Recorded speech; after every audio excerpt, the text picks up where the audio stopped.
वर्तमान में भी भारत का केंद्रीय बूथ स्थान, वहाँ के आप सभी सम्मानित पत्रकार बंधुओं, सदा से आपका श्री विद्या मंदिर परिसर में स्वागत रहा है। आज भी हम स्वागत करते हैं।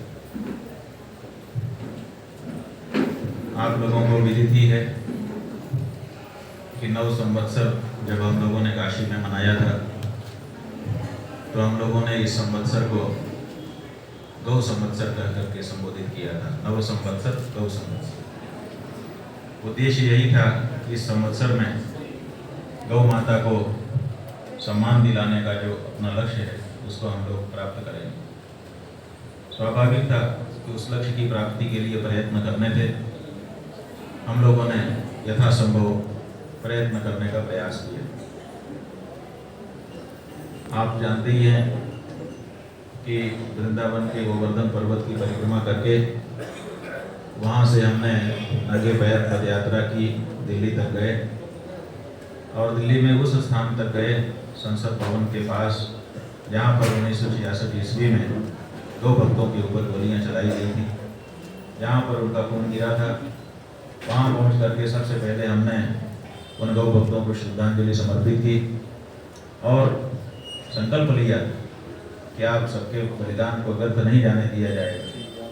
अगर आवश्यकता पड़ी गौ माता की राह में तो आपके साथ हम भी बलिदान होंगे, और नहीं तो फिर आपके द्वारा जो संकल्प लिया गया था उसको पूरा करने का अवसर हमको मिलेगा। उसके बाद गौ संसद का आयोजन प्रयाग में किया गया, जिसमें देश भर से अनेक गौ भक्त उतारे। वहाँ पर 21 संकल्प पारित किए गए। उसके बाद दिल्ली में दूसरी गौ संसद हुई, जिसमें और 21 संकल्प पारित करके 42 संकल्प केंद्र की सरकार को उपलब्ध कराए गए। और एक ही मुख्य मांग थी, बाकी सब उसकी आनुषंगिक बातें। वो मांग ये थी कि गाय पशु नहीं है, वो माँ है, उसको पशु की सूची से हटा दीजिए और माँ के रूप में उसको संबोधन प्रदान करें। लेकिन इस पर सुनवाई नहीं हुई। फिर हम लोगों ने इसको राष्ट्रव्यापी रूप से स्थापित करने का निश्चय किया। हमको ये कहा गया कि पूरे देश में गाय का एक जैसा वातावरण नहीं है, इसलिए पूरे देश में हम कैसे कोई कानून लेकर के आ जाए। तो हमने सोचा कि पूरे देश में चल करके देख भी लेना चाहिए, और वहाँ अगर चर्चा नहीं है तो चर्चा शुरू करवा देनी चाहिए।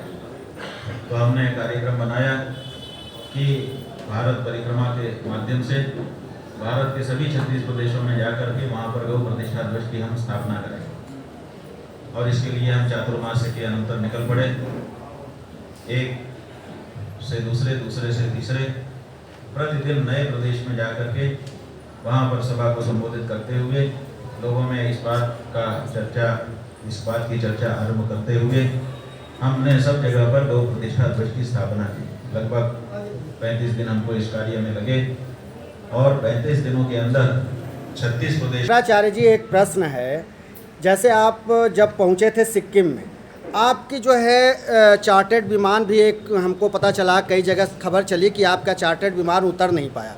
ऐसे में जो आपके ये ध्वज वाहक जब जाएंगे, सिक्किम जाएंगे, नागालैंड जाएंगे, अरुणाचल प्रदेश जाएंगे, उधर के प्रदेशों में जब जाएंगे और ये जब ध्वज को वहाँ फहराएंगे या कहीं स्थापित करेंगे, तो उनको जैसे आपको इतना बड़ा वहाँ पे जो है विरोध झेलना पड़ा, तो उनके लिए क्या गाइडलाइन है? कहीं ऐसा तो नहीं कि प्रशासन उनका भी सहयोग कर दे वहाँ? देखिए, बिल्कुल सही प्रश्न आपने किया। आपको हम बताना चाहेंगे कि हम मेघालय गए, तो बाकी जगह पे तो हम गए, हमको एयरपोर्ट से बाहर नहीं निकलने दिया, लेकिन हमने वहीं पर फहराया ध्वज और समर्पित कर दिया अपने आप में। लेकिन जब हम मेघालय जा रहे थे तो मेघालय के लोग इससे भी ज़्यादा तत्पर थे कि हम इनको उतरने ही नहीं देंगे। उन्होंने दबाव डाल करके हमारे प्लेन के उतरने की परमिशन को कैंसिल करवा दी। अब हम आकाश में थे, हमारे पायलट ने कहा कि हमारी परमिशन रद्द कर दी गई है, अब हम नहीं उतर सकते, अब हमको वापस जाना पड़ेगा। हमने कहा ठीक है, नीचे नहीं उतर सकते ना, ऊपर तो जा सकते हैं। बोले हाँ, ऊपर बताइए। हमने कहा ऊपर ले चलो, बादलों के बीच में। तो जब बादलों के बीच में हमारा प्लेन गया तो हमने कहा कि कैमरा चालू करो।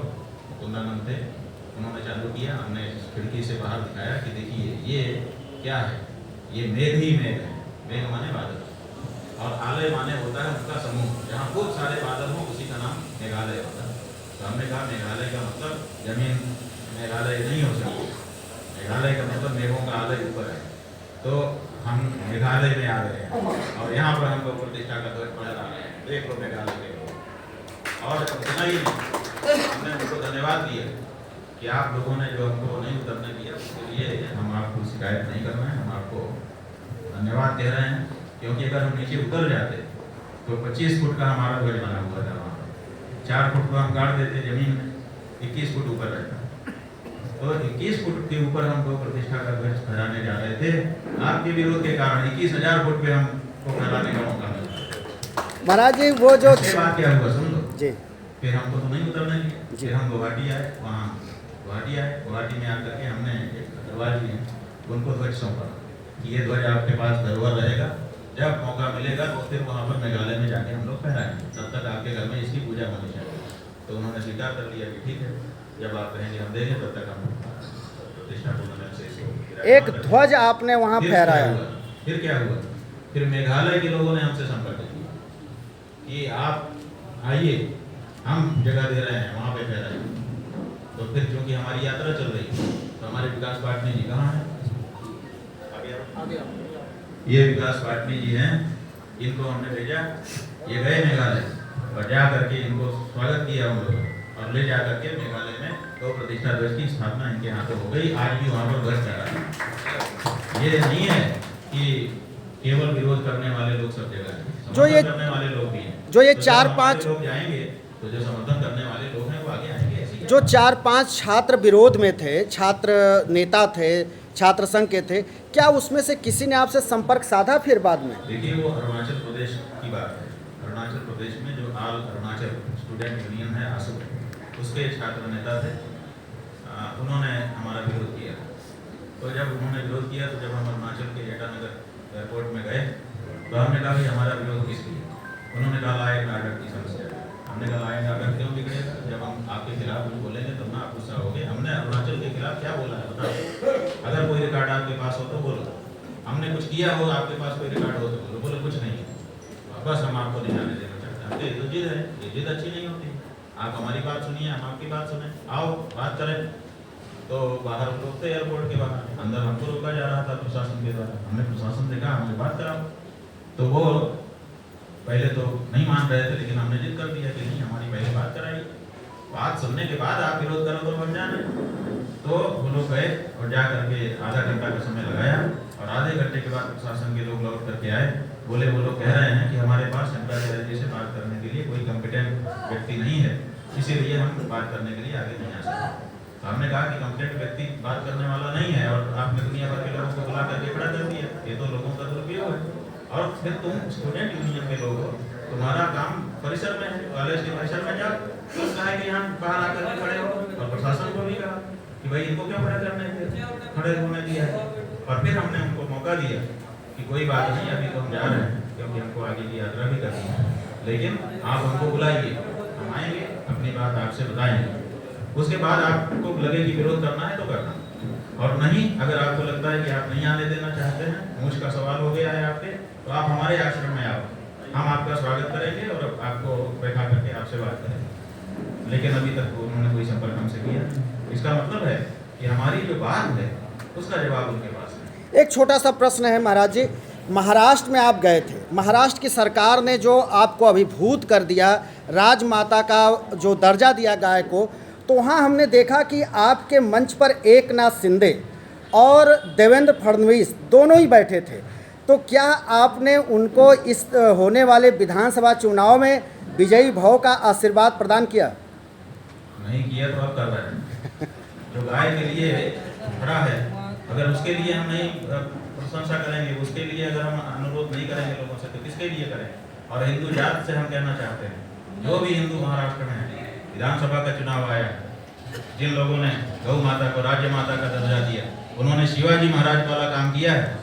शिवाजी महाराज ने गौ रक्षा की थी, इसीलिए शिवाजी महाराज की पदवी थी गौ ब्राह्मण हिंदू प्रतिपालक, ये उनको पदवी मिली थी। उसमें से गौ पालन तो कर ही दिया, गौ माता के सम्मान को इन्होंने बढ़ा दिया। अगर इस सरकार को आप दोबारा नहीं रिपीट करोगे तो पछताना पड़ेगा। इसलिए महाराष्ट्र के हर हिंदू से हम कहना चाहते हैं कि इस सरकार को फिर से मौका दे और ये सरकार आपके कल्याण का कार्य बढ़ा दे। तो हमको ये कहा गया था कि कई जगह पर आपका इस कार्य के लिए विरोध भी हो सकता है, तो हमने सोचा ठीक है, हो सकता है, कौन करेगा विरोध। हमारे मन में ये कल्पना नहीं थी कि हमारा कौन विरोध करेगा। हम तो समझते थे कि गाय के बारे में लगभग सभी के मन में भावना है। फिर विचार आया कि हो सकता है कुछ मुस्लिम इस बारे में विरोध करें, हो सकता है कोई क्रिश्चियन इस बारे में विरोध करे। लेकिन बंधु, आपको हम बताना चाहेंगे कि जहाँ जहाँ हम गए हमारी यात्रा का भरपूर स्वागत हुआ। लोगों ने इस संकल्प को बहुत अच्छा संकल्प बताया और कहा कि ये तो जरूर भाई बहुत पहले हो जाना चाहिए, नहीं हो रहा है, आपने ये बात उठाई है, बहुत अच्छा है। और किसी मुस्लिम ने, किसी ईसाई ने हमारा कोई विरोध नहीं किया, बल्कि छत्तीसगढ़ के कवर्धा में 1000 से अधिक मुस्लिमों ने बैठक करके हमारी अनुपस्थिति में हमको तो वीडियो कॉल पर उन्होंने दिखाया और कहा कि हम यहाँ पर इतने लोग इकट्ठा हुए हैं, हम गौ माता को राष्ट्र माता बनाने के लिए प्रस्ताव पारित कर। इसी तरह से कुछ क्रिश्चियन बंधु भी हमको मिले, उन्होंने कहा कि ये आपकी मांग बहुत अच्छी है और इसको किया जाना चाहिए।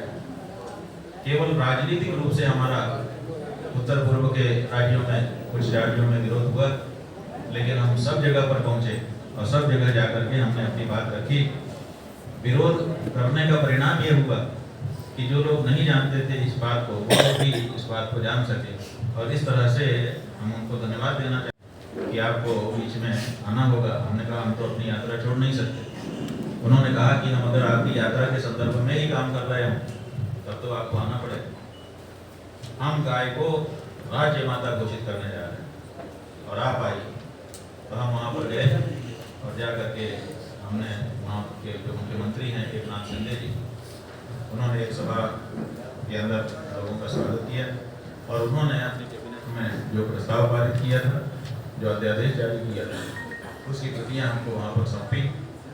और इस तरह से महाराष्ट्र देश का वो पहला प्रदेश बन गया जिसने गाय को माता कह करके संबोधित किया। 78 सालों की आज़ादी के बाद के शासनकाल में किसी प्रदेश के किसी मुख्यमंत्री के द्वारा की गई ये पहली घोषणा थी। हम लोग बहुत ही आह्लादित हुए, रोम रोम पुलकित हो गया। और फिर और भी जगह से इस तरह की बातें आई।